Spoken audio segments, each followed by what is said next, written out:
Doctor Sarfaraz Hussain काजी। Doctor Sarfaraz Hussain काजी अज दे अहद विच एक जाणिया पछाणिया ना है। पंजाबी विच कई तहकीकी ते तनकीदी किताबां लिखियां। आप 1938 नूं सोधरा ज़िला गुजरांवाला विच पैदा होए। MA उर्दू ते MA पंजाबी दे इम्तिहान पास करन मगरों दरसो तदरीस नूं अपना लिया। पंजाबी मरसीए बारे तहकीकी मकाला लिख के पंजाब यूनीवर्सिटी तो PhD दी डिग्री लई। हकायक तिकर अपड़ना ते फिर उन्होंने आसान ते आम फहम जुबान विच सिद्ध पिधरे ते मन खिचवें तरीके नाल बयान करना इन्हां दे असलूब दी खास पहचान है। तहरीर मुख्तसर पर जामिया हुंदी है। इन्हां दी तनकीद विच कोई झोल नहीं हुंदा। तहकीक दलीलां उत्ते मबनी हुंदी है। इस करके पंजाबी जुबान ते अदब दे मुहक्कां ते नकादां विच इन्हां दा नाम मोतबर मिथया जांदा है। कुछ अरसे तिकर पंजाब यूनीवर्सिटी दे शोभा पंजाबी विच गौरमेंट कॉलेज लाहौर विच भी पढ़ांदे रहे। आपने पंजाबी जुबान लई अपने आप नूं वक्फ कीता होया सी। 4 मई 1995 नूं कॉलेज तो घर जांदे होए रस्ते विच ही दिल दा सख्त दौरा पै जाण नाल वफात पा गए।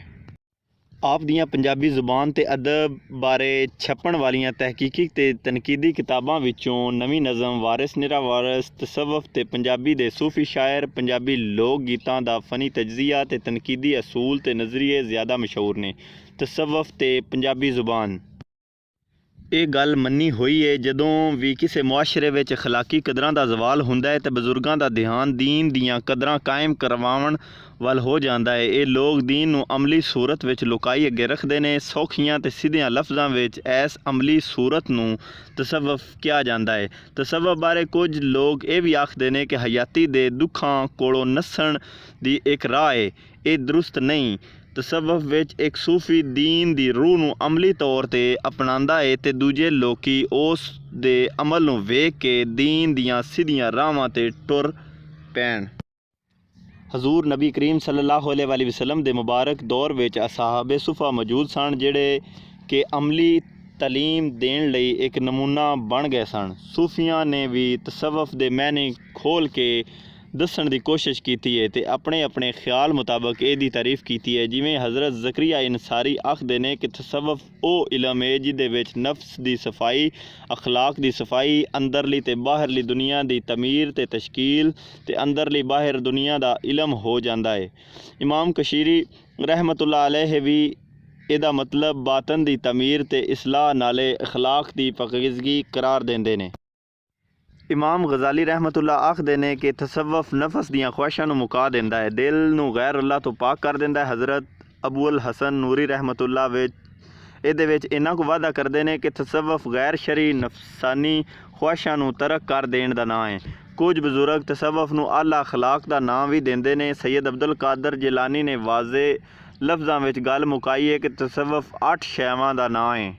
नंबर 1 सखावत इब्राहीम अलैहिस्सलाम, रज़ाए इसहाक अलैहिस्सलाम, सब्र अयूब अलैहिस्सलाम, मनाजात ज़करिया अलैहिस्सलाम, गुरबत याह्या अलैहिस्सलाम, खरका पोशी मूसा अलैहिस्सलाम, सियाहत ईसा अलैहिस्सलाम, फ़क्र सरवर कायनात सल्लल्लाहु अलैहि वसल्लम।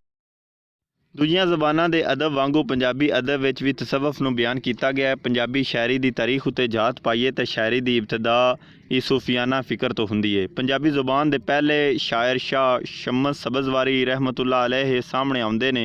ये वखरी गल है कि उन्हां कोल तसव्वुफ दे मसलियां उत्ते घट शेर लभदे ने पर अखलाकी शेरां दा घाटा नहीं है। इन्हां दे एक समकाली हज़रत फरीदुद्दीन मसूद गंजशकर रहमतुल्लाह अलैह ने जिन्हां नूं पंजाबी दा पहला ते बकायदा शायर दस्सिया जांदा है।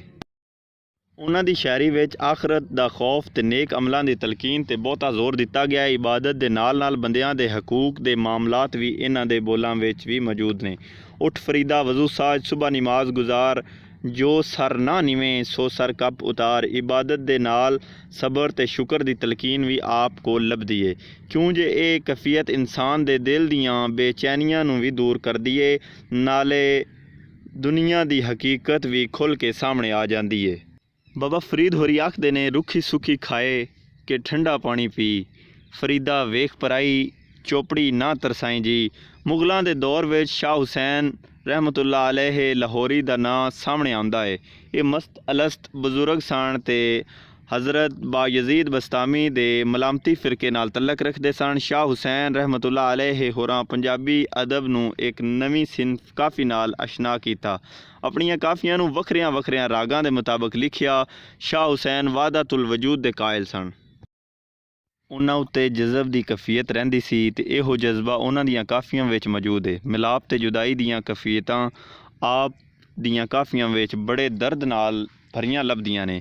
उन्हां दी नवेकली पछाण उन्हां दियां रमज़ां ने जिहड़ियां ओह अपनियां काफ़ियां विच वरतदे ने। आप दे वालिद जुलाए सन, इस लई उन्हां दे कलाम विच सारियां रमज़ां ऐसे पेशे दे हवाले नाल लभदियां ने। घुम चरखड़िया तेरी कत्तण वाली जीवे, नालियां वट्टण वाली जीवे। चरखा बोले साईं साईं, बाइटर बोले तूं, कै हुसैन फ़कीर साईं दा मैं नहीं सब तूं। चरखे तो जिसम मुराद लैंदे ने ते चरखे नाल तल्लक रखण वालियां चीज़ां जिवें तकला, माहल, तंद, पौणी, मुन्ना इंसान दे अमल नूं ज़ाहिर करदियां ने ते ओह रब्बी इश्क नूं इन्हां अलामतां राहीं अपनी शायरी विच लिआउंदे ने।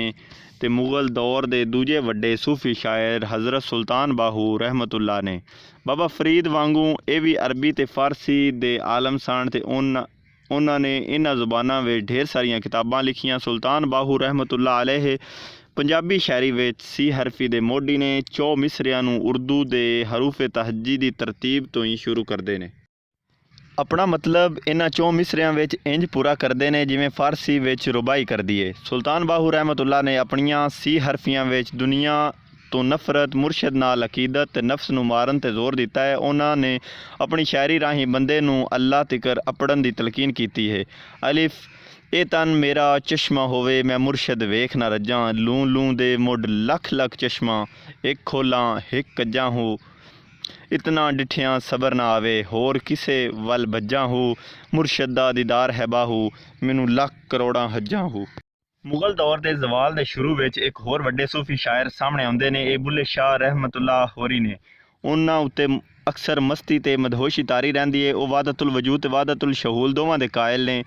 जिक्र ते इलम दी तलकीन सब तो बहुती करदे ने। बुल्ले शाह रहमतुल्लाह ने अपनियां काफ़ियां विच बेबाक लहजे का इस्तेमाल किया। इस गल तो भी उन्हां दे यकीन दी पुख्तगी दा इलम हो जाता है कि वह जिस इतमाद ते भरोसे नाल गल करदे ने उहदे पिछे अल्लाह नाल जान पछाण ते कुरब दी इंतहा हो सकती है। मैनू छड्ड गए आप लद गए, मैं विच की तकसीर, राती नींद ना दिन सुख, सुत्ती अखीं पलटिया नीर। इस सारी काफ़ी विच एक मान ते भरोसे दी फज़ा लभदी है। मुगलों के आखिरी दौर विच अंग्रेज़ां दी हुकूमत दे पहले वरियां विच पंजाबी दे 2 वड्डे सूफी शायर सामने आउंदे ने, मियाँ मुहम्मद बख्श रहमतुल्लाह ते ख्वाजा गुलाम फरीद। मियाँ मुहम्मद बख्श रहमतुल्लाह होरां मजाजी इश्क नूं हकीकत तक अपनाउण दा वसीला बनाया ते सैफुल मलूक राहीं तसव्वुफ दीयां मंजिलां पूरियां कीतियां। उन्हां कोल तसव्वुफ दी बुनियाद इश्क है। किसे होर किसे दे अंदर दर्द अपने कुछ होवण, बिन पीड़े तासीरा नाही बेपीड़े कद रोहण ते इश्क दे फलसफे उत्ते सैफुल मलूक विच 114 शेर लभदे ने। इस तो अड उन्हां कोल इस्तगना दा मसला भी अहमियत रखदा है। इस नूं बतौर मसले दे उन्हां तो पहलां सूफिया ने बयान नहीं किया। इस्तगना हर पास्यों बेनियाज हो जाना, ना चंगी ते इतराना ते ना मंदी ते घबराना। इहदी वजहों वो सबर, शुकर, तकवा ते तवक्कल दियां मंजिलां नूं पाउंदे ने। मियाँ साहिब रहमतुल्लाह दी एक होर मंजिल भी औखी है ते ओह है हैरत। ये हैरत एक सूफी उत्ते उस वेले तारी हुंदी है जद वो सलूक दियां सारियां मंजिलां पूरियां कर लैंदा है ते हुण अल्लाह दी ज़ात नूं अपने सामने वेखदा है। ख्वाजा गुलाम फरीद रहमतुल्लाह भी मजाजी हवाले नाल इश्क के हकीकी तिकर अपड़न दा दरस देंदे ने। सचल सरमस्त वांगू ख्वाजा गुलाम फरीद भी हफ्त जुबान शायर सन। मारवाड़ी ते हिंदी जुबान भी जानते सन। फ़िका, तफसीर, हदीस, मंतक, इल्मुल इंसाब ते रमल नजूम दे नाल नाल मौसीकी विच भी दिलचस्पी रखते हैं। इस मुशाहदे पारों और रोही नूं विसाल दी अलामत बनाते हैं। फितरत सब तो वड्डी उस्ताद हुंदी है। काफ़ी दी सिनफ विच ख्वाजा साहिब रहमतुल्लाह उच्चा दर्जा रखते हैं। वाहदतुल वजूद दे कायल सन ते इहदे ही मुबल्लग भी सन।